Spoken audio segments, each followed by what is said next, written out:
You are looking good, and it feels good to be with you today. Hello, I'm Kendall Brian Hunter, author of this book, Consider My Servant Job. Get a head start on the Old Testament. Never too early to start reading the Old Testament since it's a very long book. This is Come Follow Me, Get to the Point, where I try to get to the point and give sort of the heads or the tops or the gist of what we're reading in Come Follow Me. Today's theme is counselors, callings of the United Order, with a bonus section on families. Sorry, Paul and counsel a little bit crazy. So, point 1, section 81, counselors. And this talks about Frederick G. Williams' call to the first presidency, or as it says, the counselor of the high priesthood. Now, as always, back in the early days of the church, that when they talk about the high priesthood, we'd understand it to mean the Melchizedek priesthood, but back then it actually referred to the office of high priest. So when someone is ordained to the high priesthood, they'd be ordained to the office of high priest. So that's sort of a language thing when you try and study this out. It's an interesting, the connection between high priest and the first presidency and elders and such thing to study through. We don't have a whole lot about it, but there's some suggestions of things there about the relationship. That's just because high priests run the church. I was an elder for quite some time, so I'm sensitive to that. Elder for a number of decades. So as you're reading this, talks about the greatest good that Frederick G. Williams could do, and that reminds us of what's of most worth in section 16. And this is how the Lord responds. Inasmuch as thou art faithful in counsel, and the office which I have appointed unto you, in prayer always, vocally and in thy heart, in public and in private, and in thy ministry, and proclaiming the gospel in the land of the living among thy brethren. Okay, that is just, the Lord just told him to magnify your calling and attend to the basic stuff that members you should do. The promise that he'd be successful, and we sometimes complicate callings. We want to come up with some sort of big project, sort of the equivalent of making a pilgrimage to a monastery on our knees or something like that. Some of these medieval things, like, no, just do the basic stuff and you'll be fine. That also applies to how you read our patriarchal blessings. Most patriarchal blessings are the ones that I'm familiar with. They don't say, okay, do this, accomplish this big thing, this big pilgrimage to the shrine, do this, do that, do this other thing, and you'll have it homemade. It's just, do the small and simple things every day, and that's what gets you ahead. Think about this. Every week, you deposit $10, $5, maybe $1 into a savings account. What's this going to do to you at the end of the year? $10, $5, $1 into a growth stock mutual fund. 20 years from now, you do that every week. 20 years from now, what's your life going to be like? Are you going to worry about retirement?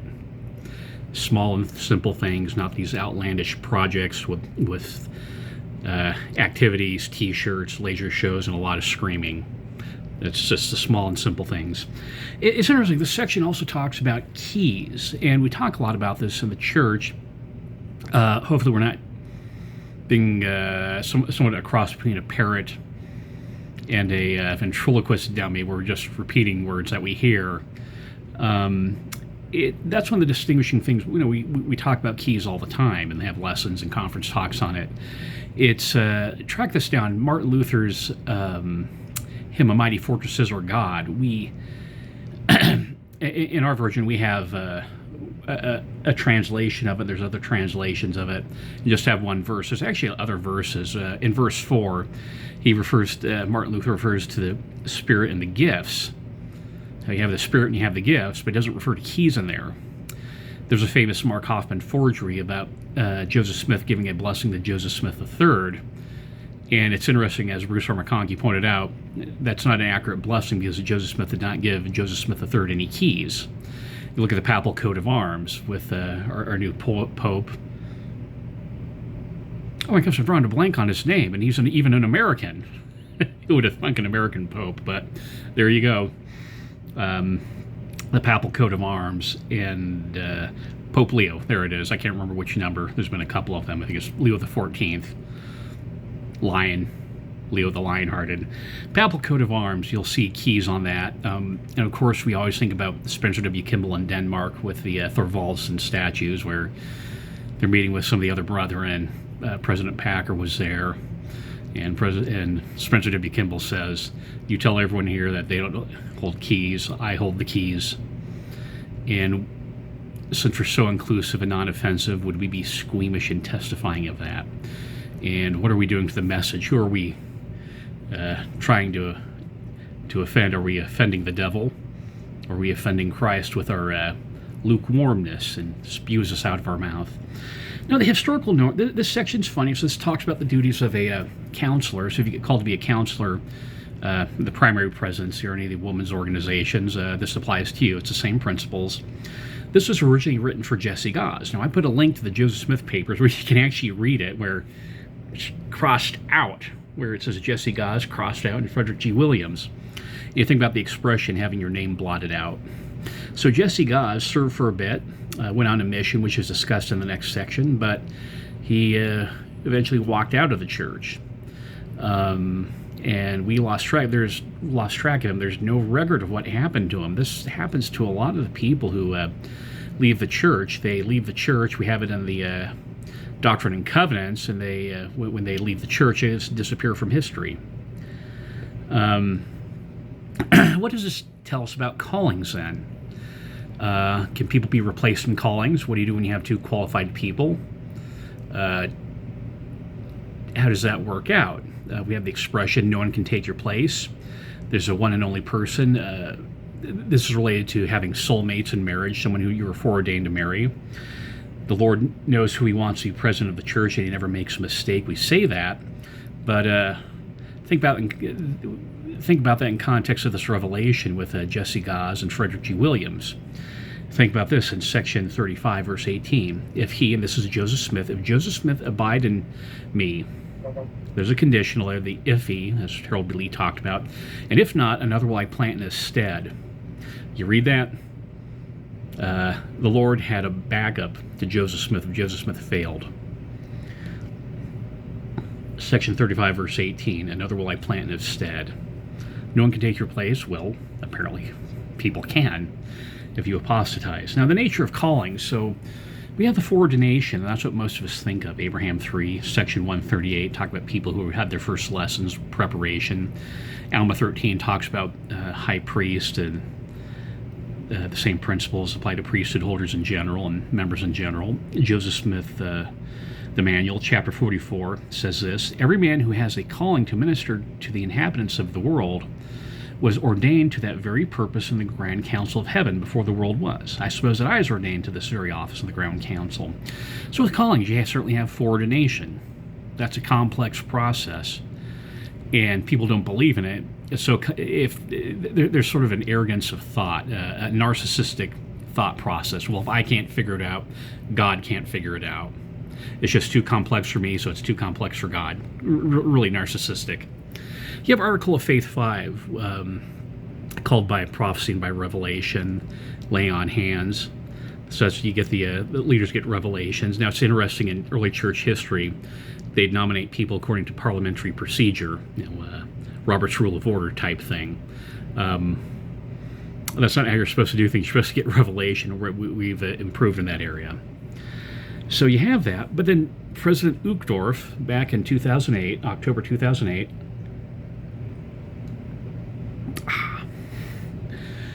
said this: when traveling to the stakes of Zion for the purpose of reorganizing a stake presidency, I have sometimes been surprised when, during an interview, a brother would tell me that he had received an impression that he would be in the next presidency.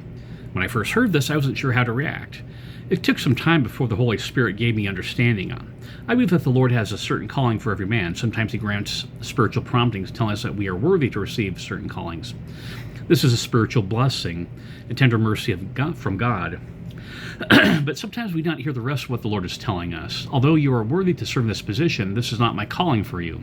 It is my desire instead that you lift where you stand. God knows what's best for us. That's interesting. That's something that's new. That a person could be worthy to serve in a calling, but they're not necessarily called to it. Bruce R. McConkie had some thoughts too. This is told from his son in the biography, Bruce R. McConkie's story. dad, that is Elder Bruce R. McConkie, explained that when there's a vacancy in a bishopric, a stake presidency among general authorities, there are those in the ward, stake, or church generally who begin to speculate and wonder whether they ought to be called. Some of them obviously pray to the Lord and ask to be called, and then they think when someone else is called that the best man has not been chosen. He pointed out that, quote, there are usually many men who could fill any position, who could take any vacancy that arises and do it honorably and well, building up the kingdom and furthering the work. But some individual has to be called to do it. It is certain that whoever is called thereby becomes the Lord's anointed, and even if the Lord would have preferred someone else, let me read that again.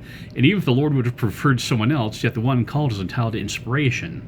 If he seeks to magnify his calling to fulfill, he'll come off triumphant to the work assigned. That's interesting. It goes a little bit beyond the answers, because we normally talk about foreordination, but you have the idea that 2 or even more people could fill in the calling. We recently got a new stake president. He started as being the stake clerk, and he got called to be a counselor, and now he's a stake president. That's interesting, and think about when you do callings, especially in the BYU student wards. So sometimes we'd call it draft night. The idea that you do that, and we do it really quickly, and there's some give and take.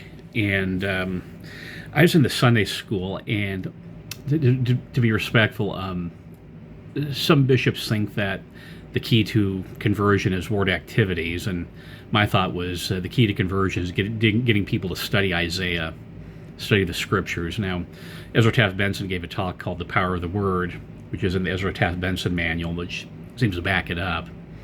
Because if you're focused on activities, you're just getting social converts, you're getting refreshment converts. But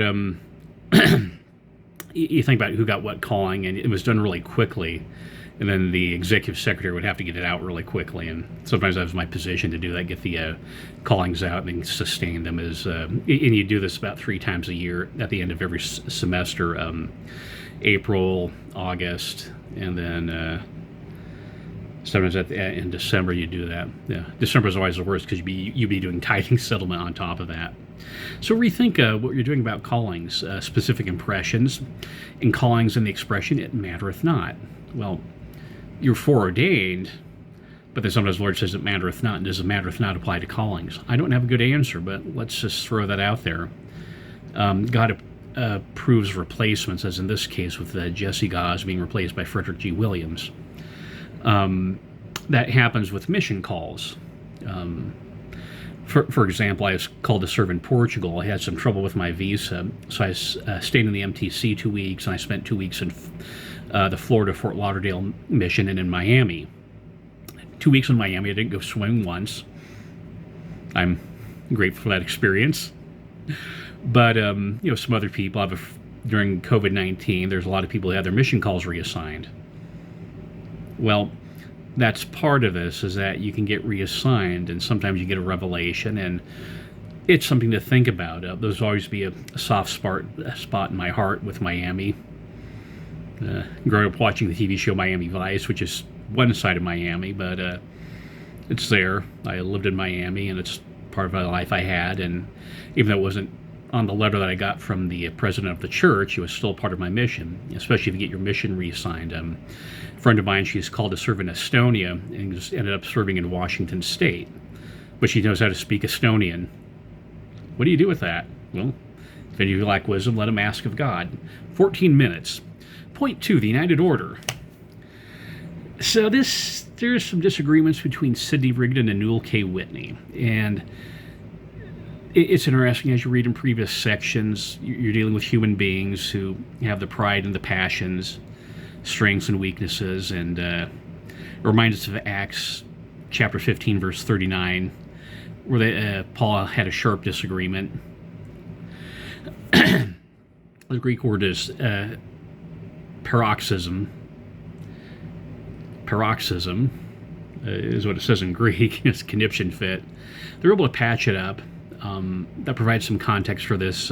Rigdon and Newell K. Whitney having a disagreement about church stuff, and this occasionally happens in church where you have people have very strong disagreements. Like I said, is Some church leaders think the key to conversion is strong activities. My feeling is strong Isaiah, strong scripture study, prayer, scripture study, and temple attendance. Nor in the Doctrine and Covenants does it say that a bishop's supposed to organize talent shows and camping trips.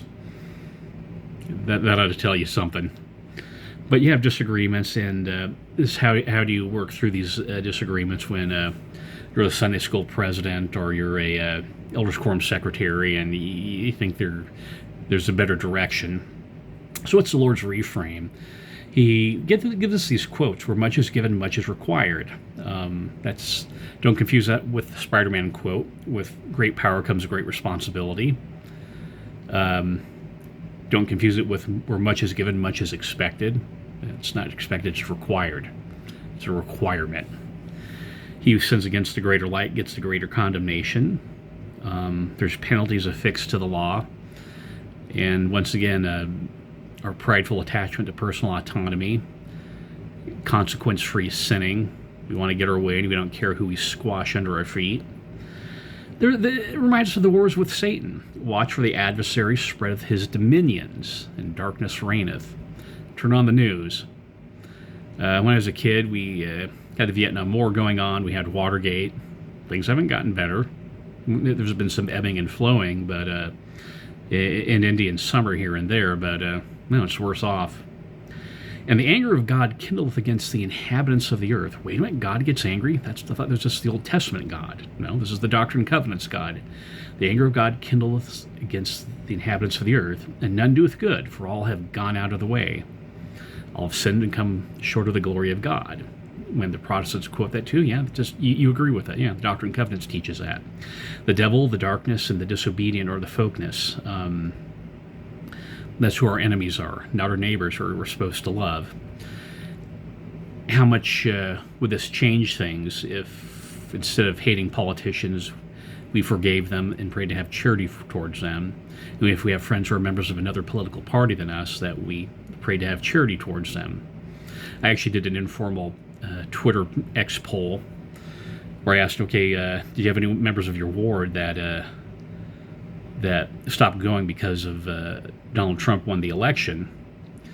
And it was really the sort of 80-20 thing that you should normally expect, that 80% of the wards no, but 20% of the respondents said yeah. And some people said, yeah, I'm actually the one who left because you have a lot of members who are conservative, and so we're going to leave the church over that. Study Moses Thatcher. Moses Thatcher. One of the 12 apostles, read up on him. I grew up with his great-grandchildren. They're still out of the church.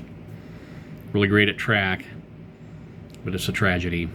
There's echoes of other scripture here. Go thy way and sin no more. Lay sin to charge. The former sins return. That's from Ezekiel. Talks about talents. Talks about making friends of the mammon of unrighteousness. They have this interesting commandment, something that's new. I, the Lord, am bound when you do what I say, but when you do not what I say, you have no promise. Ezra Taft Benson, in his book Missionaries to Match Our Message, page 22, says, you can, in a sense, bind the Lord with cords of righteousness if you are obedient, if you are faithful, if you keep the mission rules. By so doing, you'll be blessed in achieving your righteous goals. Another way to say this is disobedience gets you nowhere. You're going to spend time in the church, you're going to accept calling, some will work well, then you're going to work with some leaders, high priesthood keys, who want to tweak things, and it's going to be an agony because it's not working, they're not changing what they're doing, and people are getting hurt in the process. I've had that happen to me, so I'm not going to keep quiet about it. I am going to raise a voice of warning against disobedience. Your high priest doesn't make you president of the church, and if you're ordained a high priest, it doesn't make you God. You don't know how to run the church better than Jesus Christ does. This section also deals with the United Firm and the United Order, caring for the poor. So you have the United Firm, which is a mercantile and publishing thing, and they take the profits, like a lot of businesses do now, donate them to charity to help out the poor people. You have the Bishop's Storehouse, which you still do now. Keep it up, and it's a blessing. We get oversight. Yeah, there are some rules with church charity, but it's a blessing. People are being helped. People are being kept alive by that's where your tithing and fast and offerings go. It's not going to Rogaine and facelifts. Yeah, you heard that. You heard that correctly. Zion is to increase in beauty and holiness. People talk about the economic aspects. What about being beautiful and holy? The connection between beauty and holiness, with dress and grooming, beauty and holiness. It's interesting about talking about Zion. I want to be honest with you. So President Russell Nelson has this book. It's published by Deseret Book. I don't think he compiled it. I know the editors at Deseret Book compiled it, but it was interesting. The Teachings of Russell M. Nelson, published by Deseret Book. There's no section on Zion. You go there and there's no letter Z. That's troubling. Now, I'm not saying that President Nelson hasn't taught about it. Of course he talks about it, but yeah, that should definitely raise a flag. Is that the editors at Deseret Book and couldn't find a quote of him talking about Zion somewhere along the line. That's interesting. That's a shift in thought. Not talking about Zion, establishing Zion.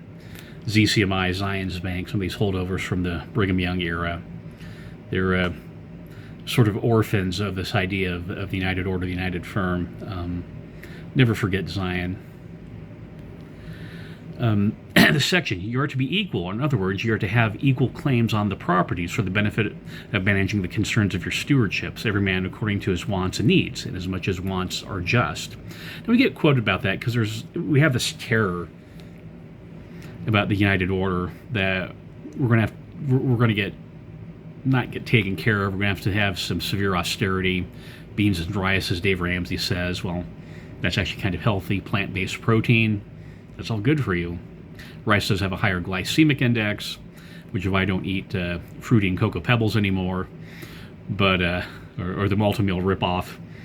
But yeah, people are just scared because at least when I was growing up, we saw what was going on in the Soviet Union, and we were reading the Soviet Union into the United Order, which still some people do, that we're not going to have enough. And so we quote this saying, yeah, you have your needs and you have your wants.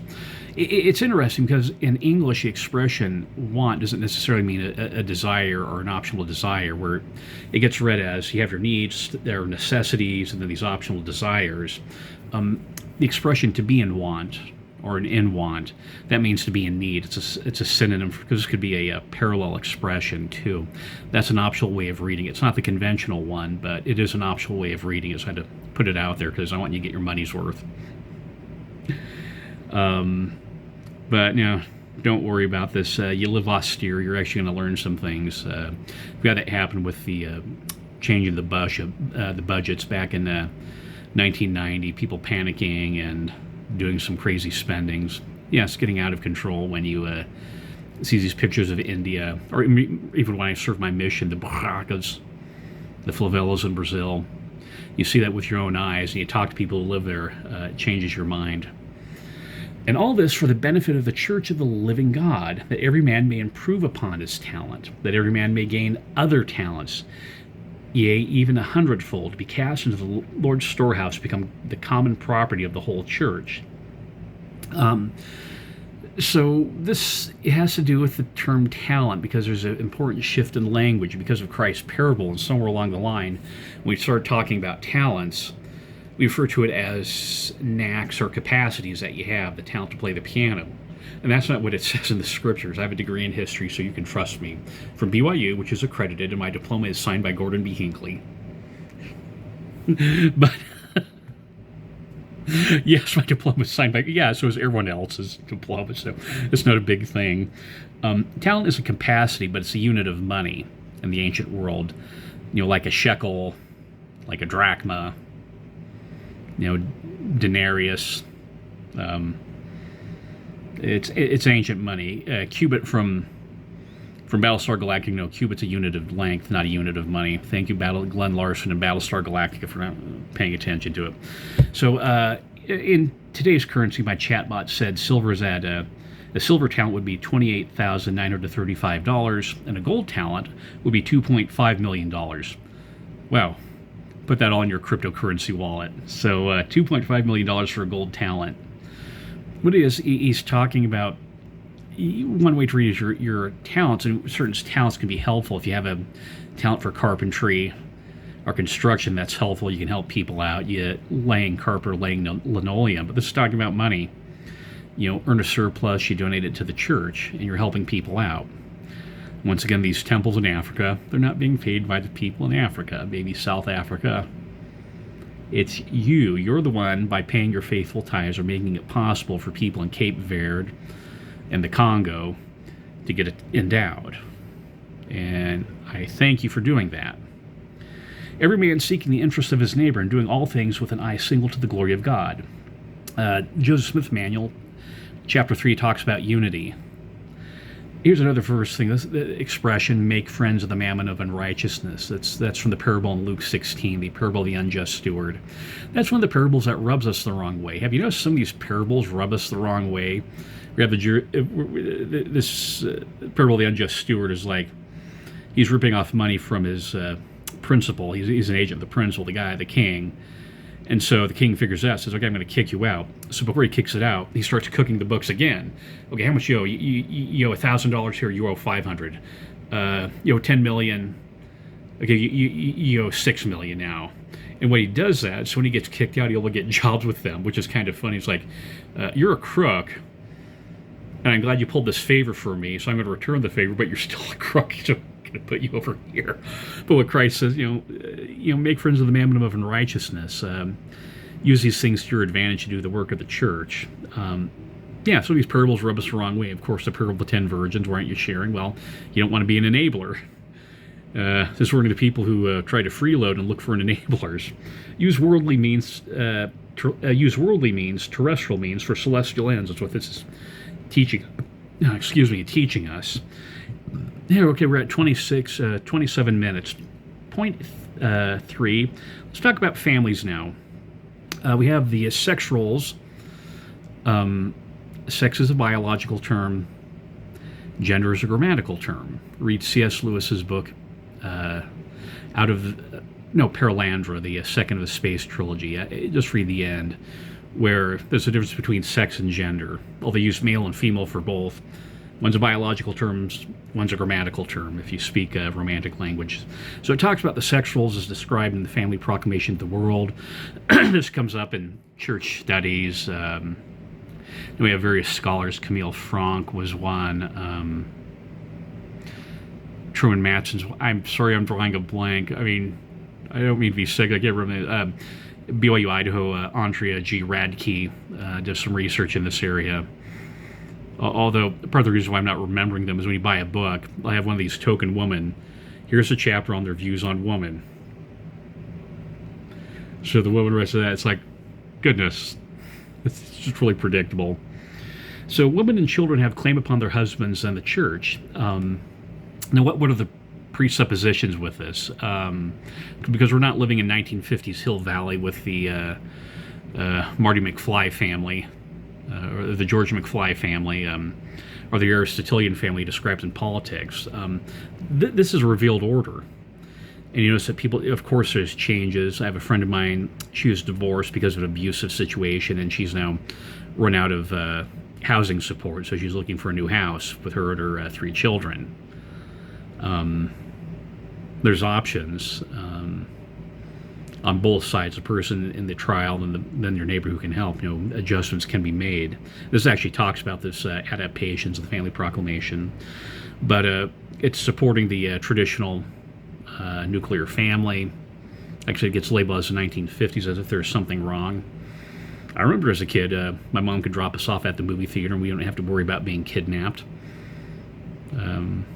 That's within my memory. Things.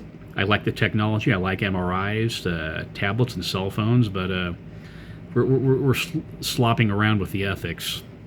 We're so non-judgmental. We won't condemn the person who has a gun to her head and picking her pocket. Women work in education. Well, if you have these traditional rules, certainly Ezra Taft Benson, Howard W. Hunter talked about it with that, and it's, we sort of backed off about that maybe for changing times, changing prophetic assertion, or prophetic counsel. So just follow what the prophet says. Discourse of Brigham Young. Now, from day one, Brigham Young University was always coeducational. That's fine to use that term. It's all universities now tend to be coeducational. But this is what Brigham Young said. Said Brigham, Discourses of Brigham Young, page 523. Wait, I transcribed that. That's too many. That's too many pages. Discourses of Brigham Young. Go to work and start some schools. Go to school and study. Have the girls go and teach them chemistry, so they can take any of these rocks and analyze them. So, Brigham Young, co-educational. He had daughters, wanted them to get educations.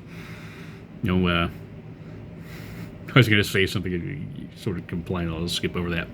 Teachings of Spencer W. Kimball, page 386. Young women may do well to finish their college work, for someday there's a possibility of widowhood and the financial problems of supporting a family.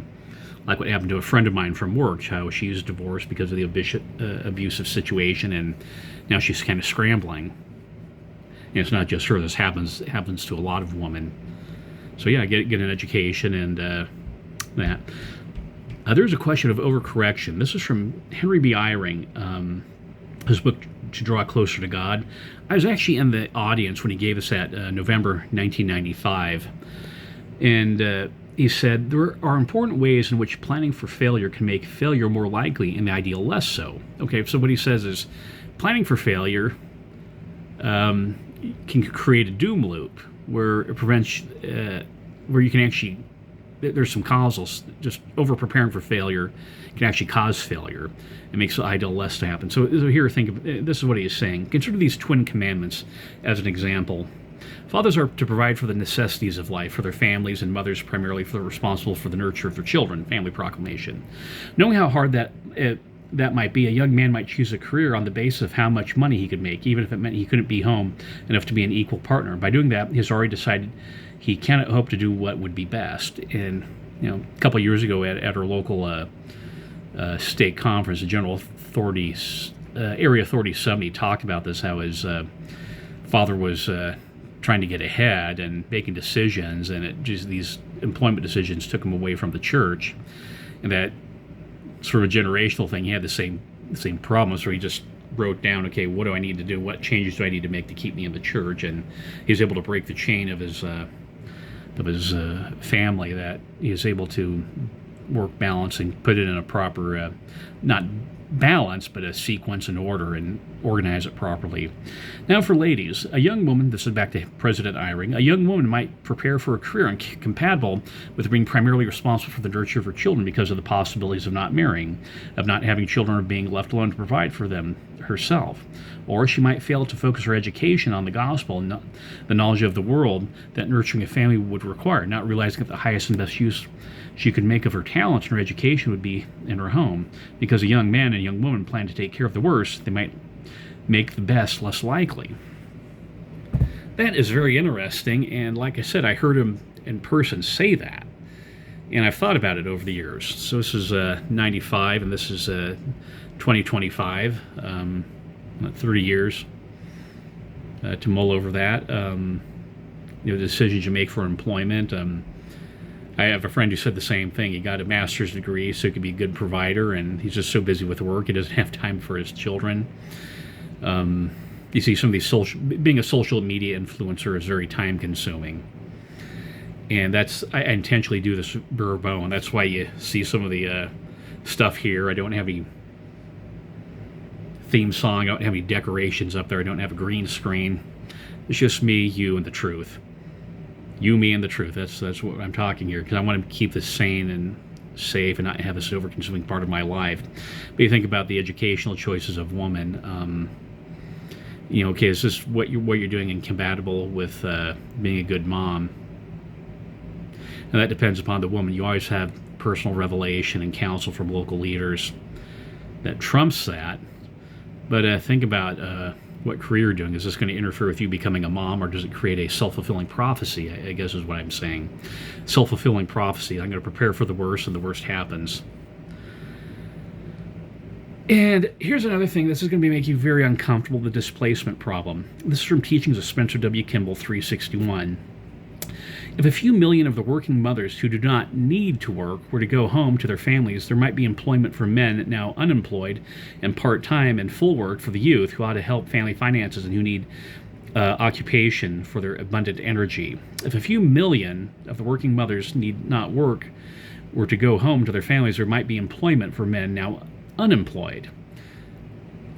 So, yeah, going back a bit, this is before many of you were born, Spencer W. Kimball. And so we quote the talk, President Kimball's talk on women about them being distinct, and talk that President Russell M. Nelson has quoted, but he also said this. I think that this is more of a personal letter, if I remember correctly. And it raises the displacement problem. Here's another way to think about the displacement problem. A number of years ago, BYU Law School celebrated the fact that over half of the admits to law school were women.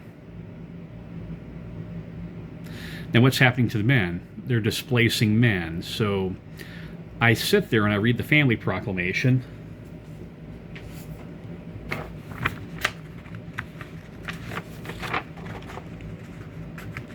The family proclamation to the world. By divine design, fathers are to preside over their families in love and righteousness and are responsible to provide the necessities of life and protection of their families. Preside, provide, and protect. Now, if BYU Law School has a gender equity agenda that trumps prophetic counsel, and so they're admitting more men or more women than men, what happens to those men who are displaced? And if I were to apply to BYU Law School, am I going to get selected against? So for 3 years in a row, we've had more women than men apply to BYU Law School. Am I going to? There's a human temptation there. Lawyers aren't immune from human fallibilities. Scientists aren't. Carl Sagan, in one of his books, has a chapter called "When Scientists Know Sin," and he is honest about the flaws of scientists. Is there temptation to repeatedly select against men? And you've been seeing this with a lot of the DEI cases in the Supreme Court, where a lot of the Asians, I think it was Chapel Hill, North Carolina, and even Harvard, two of the cases brought before the Supreme Court. Sorry, I'm doing this off the top of my head right now. Just like I said, this is very free form. These cases where they're actually discriminating against Asians. So I'm from San Francisco Bay Area.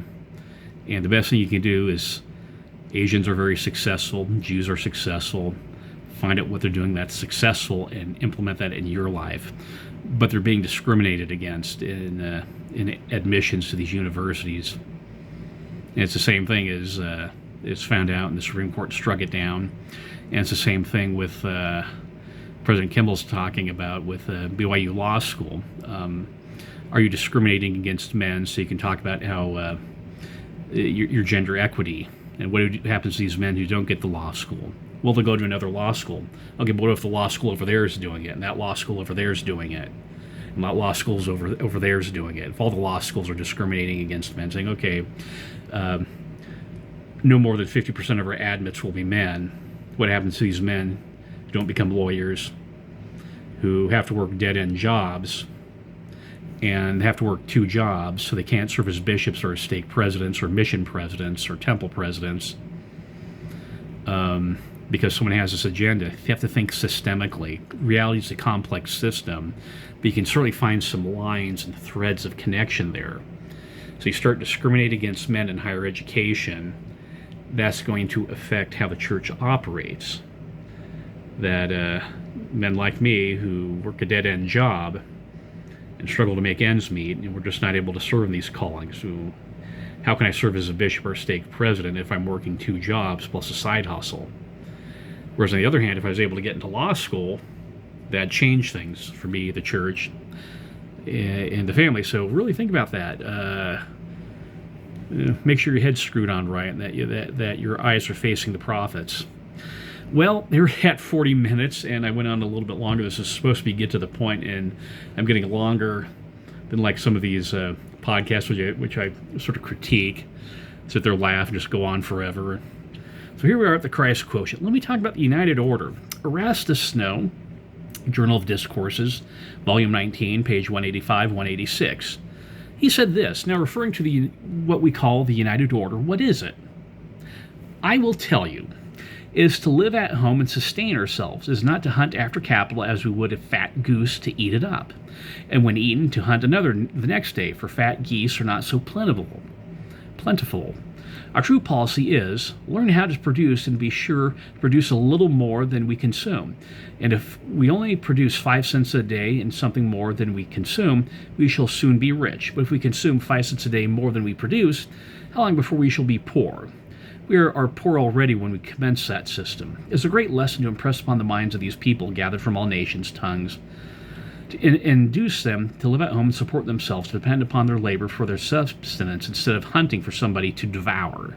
Hunting for somebody to devour. President Kimball talked about that at the BYU first century address about people being dependent upon other people. And have we lost that? Has the gospel changed? Hunting people to devour. Many of the people may say, I do not want to be eaten by the rich. You hear that nowadays? I can tell you there's a heap of us for the rich to eat up, and there are not many rich to do it. My opinion is the scare is the other way, for as I have said, a few rich among us are only a breakfast spell. How long do you think it would take for all producers in converting the raw materials into useful articles to become a self-sustaining people? What he's saying is just the basic, just the basic financial stuff you hear in church on Dave Ramsey, Susie Orman, Richest Man in Babylon. Everyone else, every financial planner is just telling you the same thing. Okay, save for a rainy day. In fact, that should be your second thing on your budget. First budget is tithes and offerings. Second thing is 10% of your income in an emergency fund. And you do that, you're going to be happy. I've able to prepare, or I should say, I was able to go through a hernia operation without going into debt. I had a brother who needed to borrow some money. I was able to loan it to him, and I didn't ask for interest. He paid some to me. I was able to do that because I had an emergency fund in place. Medical condition. Yeah, you're always going to have medical conditions. You have it there, and it's collecting interest. Put it in a money market account. So you have the savings account for immediate needs, stuff like rent, mortgage. But you put an emergency fund in a money market account where it's collecting a lot more interest. Yeah, you're going to be fine. The atonement quotient. Only an atoned people can build up Zion. We focus on the socialist Marxist approach to economic redistribution, but when you study Marxism, there's no God, there's no Christ, there's no atonement, no priesthood, no keys, no revelation oversight. It's just mob rule like you see with the French Revolution. Rewatch the Scarlet Pimpernel. That's what's going on. It ought to scare you because there's people advocating the same things as in the French Revolution. These robespierres and priesthood robes. That's a tongue twister, but it illustrates something. Yeah, these members of the church who really don't understand the gospel. Disagreements in church and in budgeting. How do you get out of those? You can reconcile and focus on Christ instead of acting like a bunch of diseased alley cats fighting over a rotten fish head. And these arguments about budgets just ought to churn your stomach. Zion and families. Zion's in the first presidency. Zion in the United Order. We need all of these to be good Christians. Like I said, I found it a bit disturbing in the teachings of Russell M. Nelson book. He didn't have any entries on Zion, so it's not him. It's the editors at Deseret book didn't include that, and that'll raise a little bit of flag with the editors at Deseret book if they're missing Zion. And what's the point of these temple covenants if we're not establishing Zion? Second coming quotient. You need to have a robust Zion with the first presidency and a United Order functioning. For us to receive Christ, families need to have strong families following the traditional sex roles to prepare the earth for Christ's second coming. And we need to prepare for that. As President Nelson has said, we need to prepare for the coming of Christ. And Christ, that's the point.